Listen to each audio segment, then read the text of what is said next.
रूपाली, मैं तुमसे मिलने कल फिर आऊँगा। विकास अपने कपड़े समेटते हुए बोला। नहीं, कल से मत आना। मेरा आदमी घर आने वाला है। मैं किसी भी तरह के लफड़े में या बदनामी में नहीं पड़ना चाहती।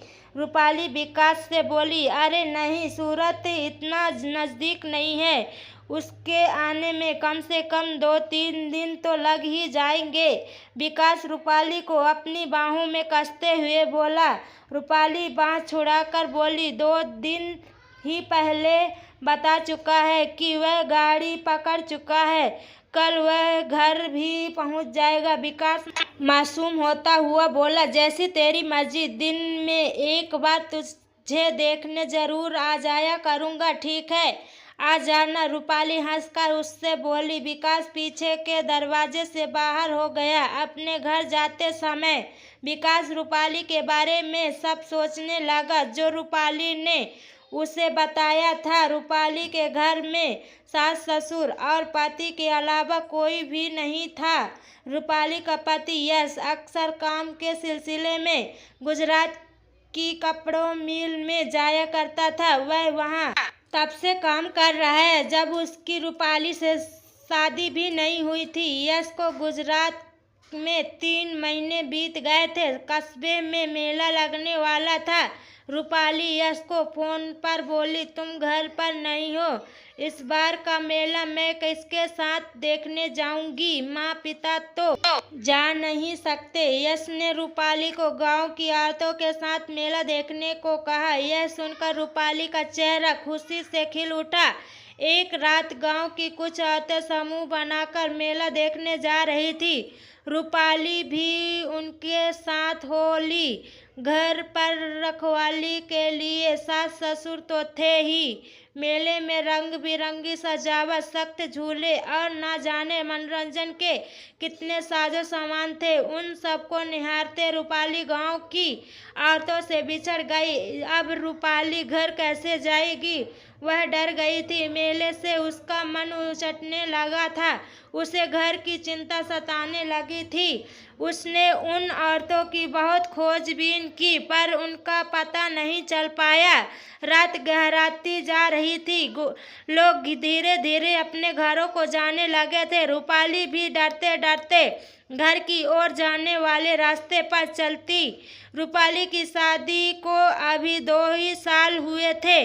अभी तक उसे बच्चा भी नहीं हुआ था। तीखे नाक, नक्शा का होठ, लाल रस भरे गठीला बदन, रस की गगरी की तरह उभर, सब मिलकर खिला चांद लगती थी। इसलिए तो यश मर मिटा था रूपाली पर और उसको खुश रखने के लिए हर ख्वाहिश पूरी करता था। रूपाली के गदराई बदन को देखकर 2 चले मेले में ही लाल टपका रहे थे। अकेले ही घर की ओर जाते देखे। वो भी अंधेरे का फायदा उठाना चाहते थे। रूपाली भी उनकी मनसा भाप गई थी। घर की ओर जाने वाली पगडंडी पर वह तेज कदमों से चली जा रही थी। पीछा तो नहीं कर रहे, इसलिए पीछे मुड़कर देख भी लेती। मनचले भी तेज कदमों से रूपाली की ओर बढ़ रहे थे। वह बदहवासी तेजी से चली जा रही थी कि अचानक ठोकर खाकर गिर पड़ी। तभी एक नौजवान ने सहारा देकर रूपाली को उठाया और पूछा। आप बहुत डरी हुई हैं, क्या बात है? कुछ नहीं, रूपाली उठते हुए बोली। शायद मेला देखकर आ रही है। कहाँ तक जाना है? नौजवान ने पूछा। पास के सूरतपुर गांव में मेरा घर है।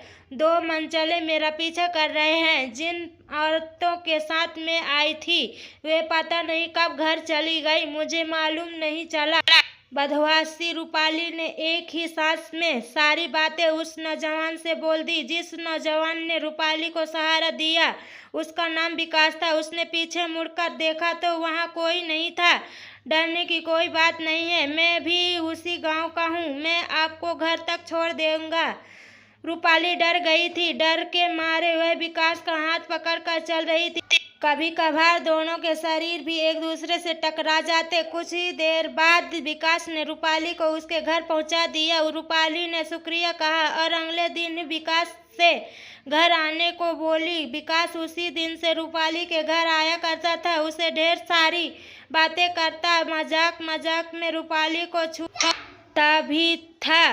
रूपाली को भी अच्छा लगता था। एक दिन विकास रूपाली के गाल चूमते हुए बोला, आप बहुत सुंदर है, मेरा बस चले तो। रूपाली मुस्कुराकर पीछे हट गई। उसके बाद विकास ने रूपाली को बाहों में जकड़ कर एक बार और गालों को चूम लिया। रूपाली कसमसाते हुए बोली, यह अच्छी नहीं है, क्या कर रहे हो? यश अक्सर घर से बाहर ही रहता था, इसलिए रूपाली की जवानी भी प्यासी मछली की तरह तड़पती रहती। छुड़ाने की नाकाम कोशिश कर विकास के आगे समर्पित हो गई और वो दोनों एक हो गए। दोनों ने जमकर गदराई जवानी का मजा उठाया। रूपाली खुश थी। उस दिन के बाद से ही यह सिलसिला चल पड़ा। दोनों एक दूसरे के साथ मिलकर बहुत खुश होते। एक दिन विकास ने रूपाली से पूछा, तुम सारी जिंदगी मुझसे ही इसी तरह प्यार करती रहोगी ना? नहीं, रूपाली बोली। क्यों? लेकिन मैं तो तुमसे बहुत प्यार करता हूँ। यह प्यार नहीं, हवस है। विकास आजमा कर देख लो। विकास बोला।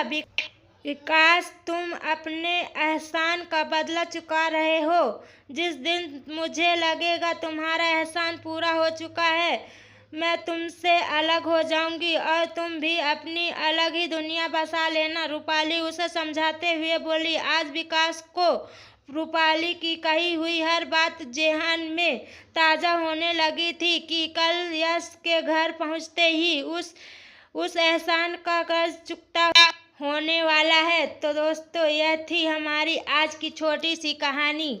यह कहानी आपको कैसी लगी कमेंट करके ज़रूर बताना। अगर आपको यह कहानी पसंद आई हो तो इसे लाइक करना और अपने दोस्तों के साथ शेयर करना। आगे भी ऐसे ही रोमांचिक कहानियों के लिए हमारे चैनल को सब्सक्राइब एवं लाइक एंड शेयर करें।